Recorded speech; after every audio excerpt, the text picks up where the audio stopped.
Gonkumaa waan godhuun qabna sinitama. Yeroo madaamii ta'e manaa gadi baate ni waan godhuun qabna sinitama. Assalaamu alaykum. Ahleen wasahleen.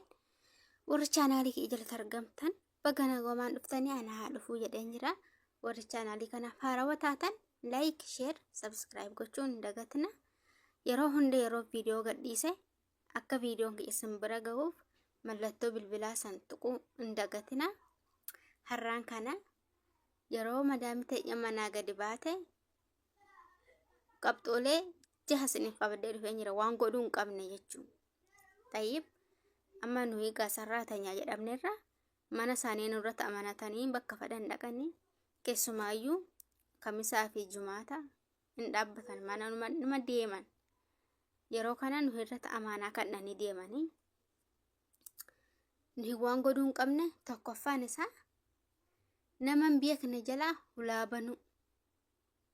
Gonkumaa waan godhuu hin qabne nama nuti biyya kana jalaa hulaa jalasii godhan nabbama fedhe haa ta'u hulaa jalasii yeroo godhani eenyu jennee uraa wahii san hin laallee yookaan waan laallamu san hin laallee eenyummaa isaanii hubannu malee yookiin ijoollee manaa yoo ta'an yookiin nama nuyi biyya kun yoo ta'an malee nama biraa jira. Gonkumaa hulaa banuu hin qabnu. Tokkoffaan isaa kana bileeyyan kiyyaa. Lamaffaan isaa ammoo yeroo madaamii ta'e manaa gadi baate waan godhuu hin qabne uffata ishii kaahannee yeroo ishii manaa gadi baate uffata ishii kaahannee caffaruu waan akkasii mul'ata. Kana gonkumaa godhuu hin qabnu. Inkaan kaahannu dhiisii mokkorachuu illee hin qabnu. Uffata ishiitii jechuudha.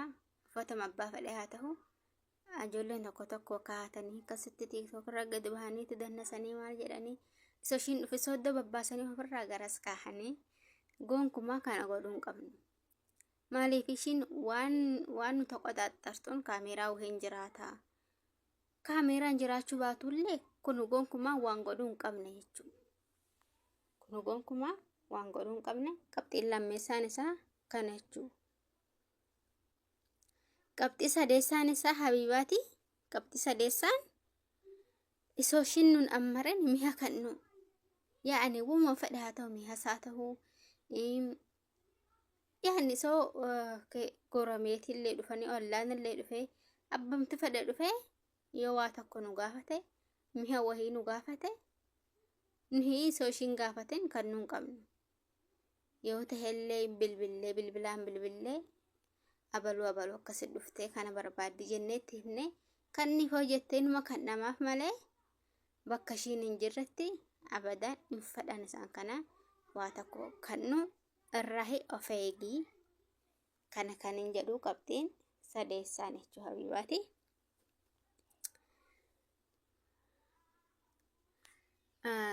Qabxii afureessaan maal sinif fakkaate? Qabxii afureessaan yaa'ani manatti nafan amma madaamii yeroo hundan teessu hundaqti gara kamisaa fi jumaata kanuma deemti. Is qabattee illee deemuu dhabaatu mana si'istee illee hoo deemte manatti dhiiran nafan. Dhiironni nafanii dhiirota sanii ejjii waliigaltee akka kana duraarraa adda waliigaltee akkasii qabaachuu hin qabdu jechuudha. Wajjin kokkolfuu yaani agaashin manaa gadi baate dhiirota kanaachi waliigaltee uumuu yaa'ani waan fedhe haa ta'u jechuudha. Amala kee kan duraarraa jijjiiramuu hin qabdu jechuudha. Qabxiin kiyya afureessaan kana fakkaata. Qabxii shaneessaan maal sinif fakkaate? Isa uffata ishii haasofneerra garuu mul'atu kuni yookiin wanta xiqqoodha waan baduu minaamin jenne yeroo tokko shittoo ishiitii ijoolleen dibannu jijjiirra jechuudha. Shittoo madaamii hin tuqinne. Wooma ishii qorfaa ishee naddaftee asadaaddaatee wooma biraa gadi bahuu malee wooma ishii inkaan tuqxadhis hawwinii jechuudha. ijuma hamaatiin hullaalin jechuun kiyya ija jaalalaatiin hullaalin yaani waa silaalu jira olii jechuu kanaafi jara kanarraa waan ishirraa of eegii kophee ishiis haa ta'u uffata ishiis shittoo ishiis waan ishirraa of qabuu qabdaa jechuun baana. Qabxiin jaheessaan isaa kan dhumaa jechuudha. Yeroo madaamii gadi baate nuhi anumarraa jalqabe das nun jedhe yaani wanni nu tulfaate tokko qalal nurraa jedha dhugaa yoo haasofne jechuudha. Yaani qalal nurraa jedha yaani firii taanan beeku yeroo ishiin manaa gadi baate jechuudha. Garuu yeroo kana ishiin hin jirtu jennee haasawa keenya jawwaala keenya akka feene lafan lafnaa akka feene waan yaani ganaadha amma dhuftu jennee jechuudha. Amma dhuftu dalagaas nan qaqqaba jennee indaganna.